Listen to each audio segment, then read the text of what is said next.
Hi, this is Emily Iannelli of T-Girl Angel. I'm not quite sure how this will translate onto YouTube because I'm kind of angling my camera to try to get the best view of me uh, with the camera not blocking me.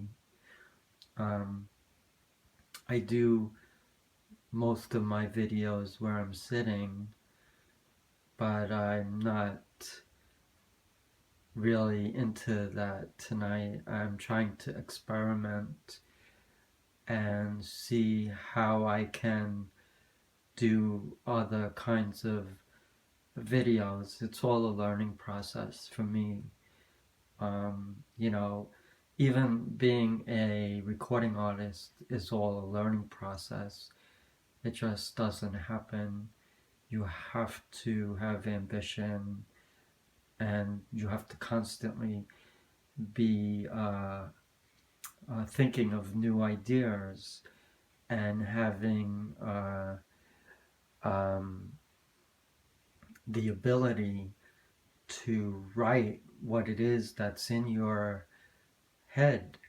For me, I think it's important to express what I feel in my heart, what I feel in the way I live my life. Um, I'm going through some emotional struggles. Life is not easy, but we all have to deal with things and make the best of our situation, um, And I also am very happy finding my place. I feel I've found a way to express myself. And I'm thrilled to be an artist, to be considered an artist. Um, I never dreamed that I would create an album. And now I have 5 album releases under T-Girl Angel. And, I never thought, to be real honest with you, that I would ever have the know-how to create an album. But it's not as complicated as you may think it is. If you have the interest and the desire to create and you have a message, there's no telling what you can do. Um, I am affected in many ways, and I've said this many times, um, but life will challenge you and you will have to struggle on occasion and deal with tragic things and sad things and try to cope as best you can. And that's really what I do. Is I'm trying to cope as best I can, and the way I do is through my writings, through the recordings of my writings.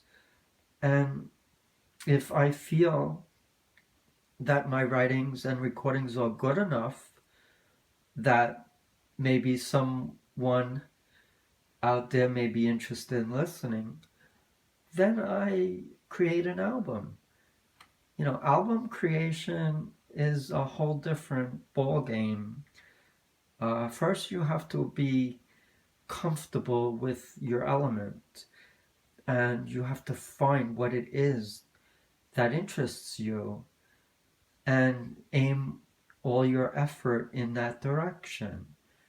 And I've gravitated towards spoken word because I do love to write, and what I write is heartfelt. It certainly has a message, and I believe it touches many people. And it's a wonderful thing when you get people commenting on what you write and saying that they enjoy it, that they listen to it, that they replay it over and over again. That, to me, is the highest form of commendation, the highest form of flattery. And it just makes me want to do more and create more and to please.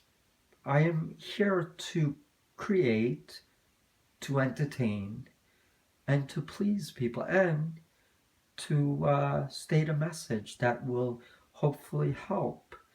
You know, some of my writings are dark, some are tragic, some are uplifting, some are all disconnected altogether with no real uh, construct. It's just me trying to take you to a whole different place and make you think. But a lot of my writings come from my heart, and a lot of it has to do with my own personal life experiences. Um, you know, being transgender, I have a lot of things to write and talk about and discuss.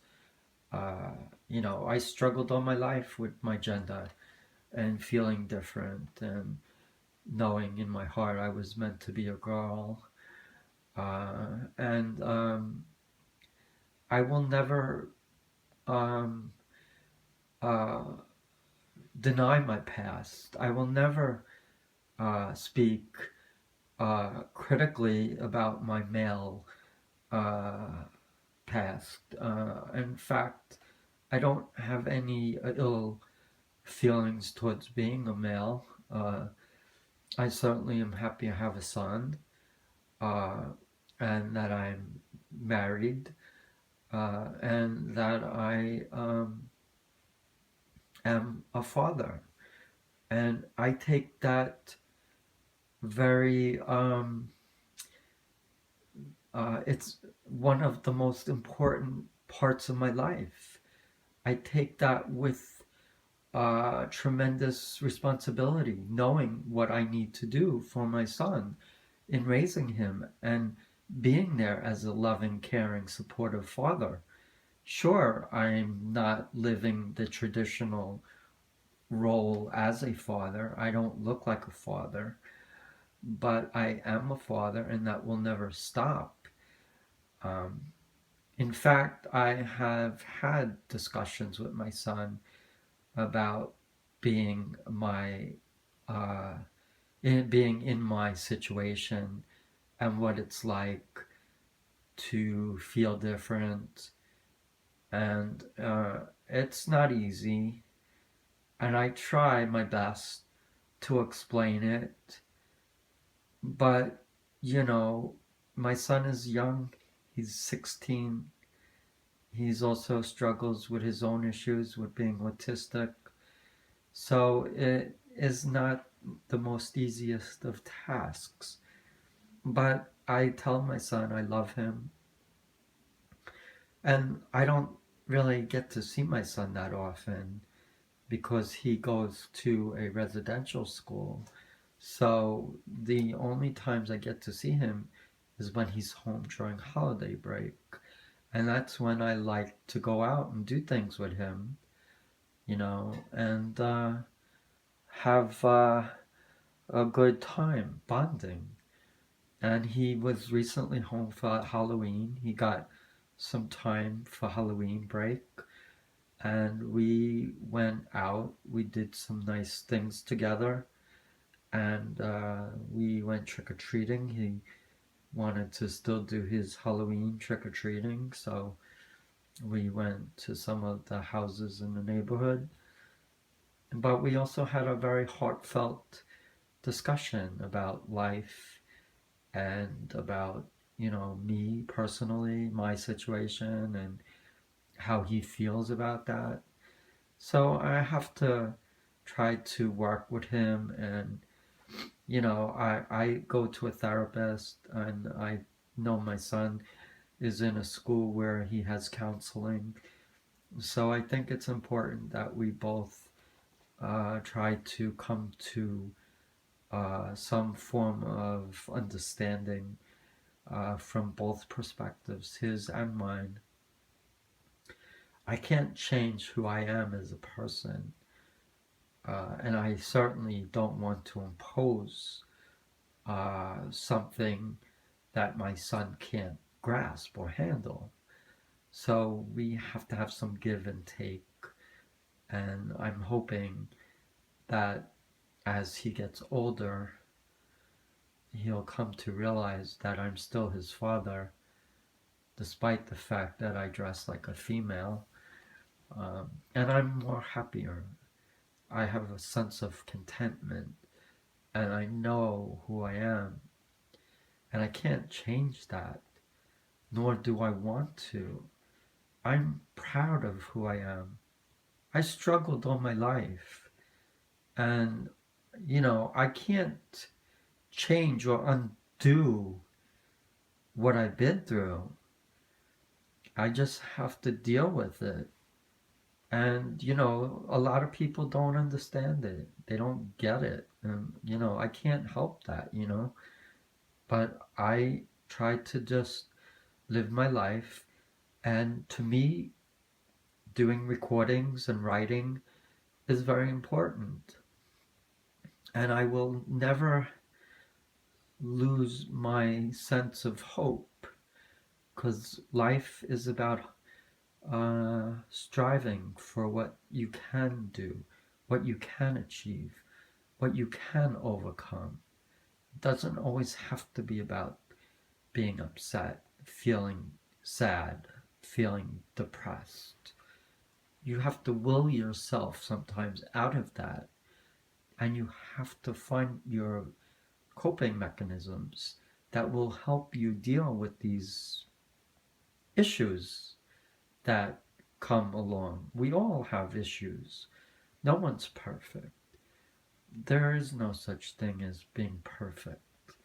All we can do is try to do what we can to survive and do the best we can. And, not everyone is going to understand us. Not everyone is going to accept us. But it doesn't matter. What matters is who is most important. And who is most important to each and every one of us is ourselves. Family is important. Friends are important. Work associates are important. But the bottom line is we have to be happy within ourselves. We have to know what we need to do to find our own inner happiness. And we don't want to deny ourselves of being happy. We want to be happy. What's the whole point of life if you can't find your happiness? It doesn't make sense. You don't want to live a life of constant pain and suffering and depression and sadness. You want to be happy. You want to find joy. You want to be content. And I'm just one of these people who are trying to find my way, just like you, just like anyone, And I'm very comfortable with myself now, and I'm happier. And I love being a recording artist. I love to do writings. I love to speak. I love to make videos. I just love to create. And I feel I have a message. And if I have a message, I feel I should share it. There's nothing wrong with sharing your life experiences. In fact, I believe that I would not be helping others if I just remained closed off and stayed away from life and living and sharing. And that's not the way I want to be. I want to share. I want to open up. I want to tell people. Well, I need to write continue writing and doing my videos, and a new video soon. Love you guys.